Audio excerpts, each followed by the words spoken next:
Thank you, Madam Speaker.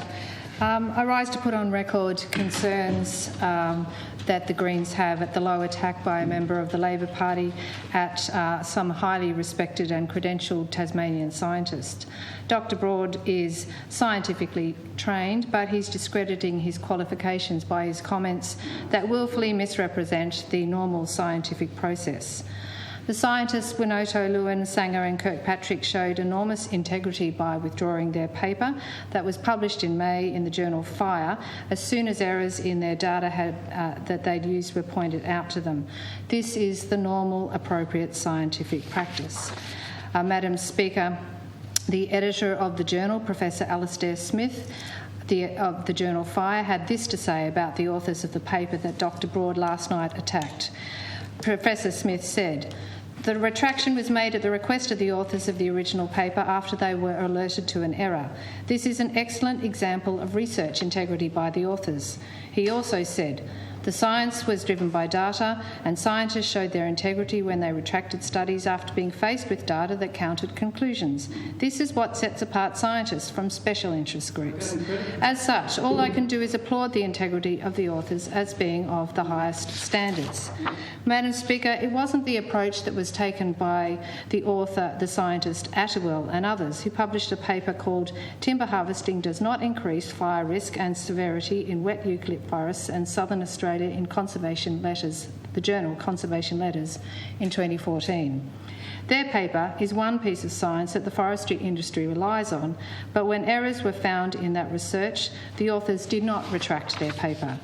A rebuttal to that paper by Adjournment was published by the leading fire scientist Ross Bradstock, highlighting multiple errors. The fact that Adjournment and others didn't retract their paper or do anything to correct their errors shows an abject lack of scientific integrity. Madam Speaker, let's be clear about what Dr Broad was doing last night. We know he has an ideological position that's morbidly opposed to sunlight shining on the many well-established destructive practices of native forest logging. Now he's stooping to attacking expert scientists who dare to conduct research into the range of human health risks associated with current forest mismanagement practices in our native forests.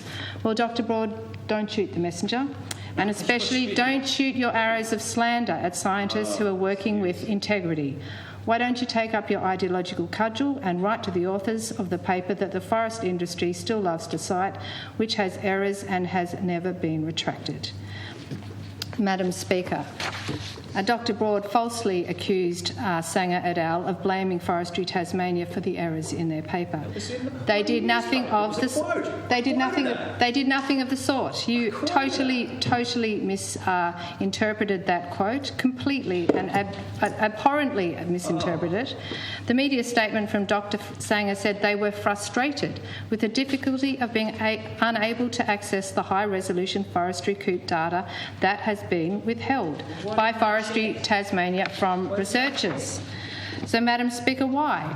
Why wouldn't the scientists have asked Forestry Tasmania for detailed records of forest activity in COOPs? It's because they'd heard that Forestry Tasmania don't part with those data. They haven't done in the past when they've been asked to by researchers.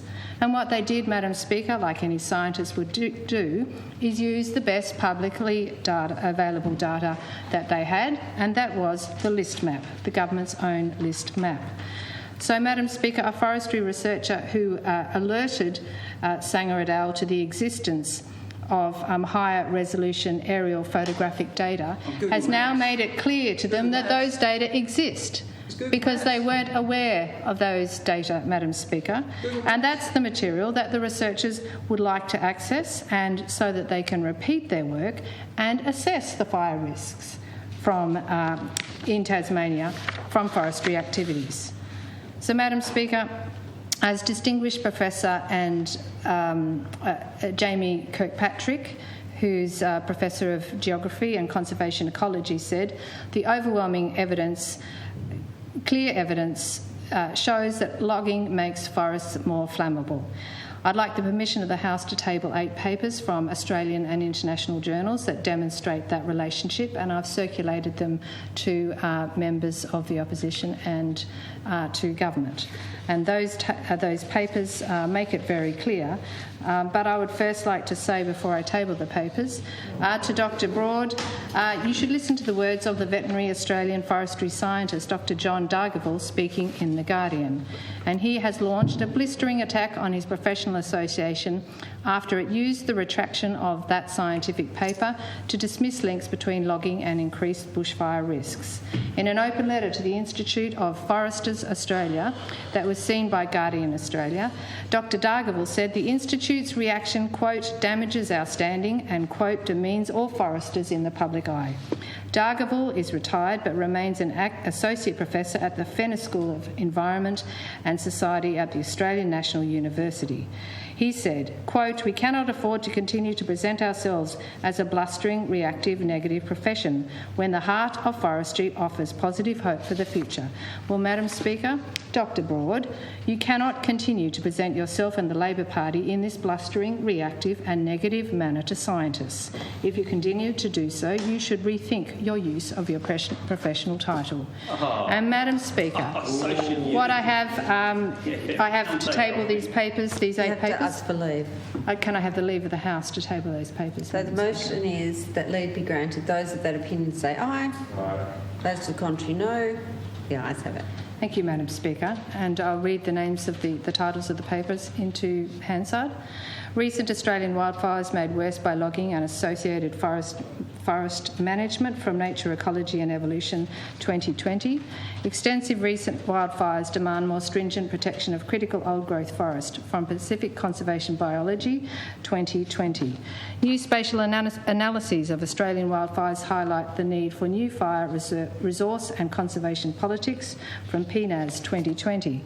Flammability dynamics in the Australian Alps from the Ecological Society Austral Ecology 2018. Severe fire weather and intensive forest management increase fire severity in a multi-ownership landscape from Ecological Applications 2018. Long-term impacts of wildfire and logging on forest soils from Nature Geoscience 2019. Non-linear effects of stand age on fire severity from Conservation Letters 2014. Effects of logging on fire regimes in moist forests from Conservation Letters 2009.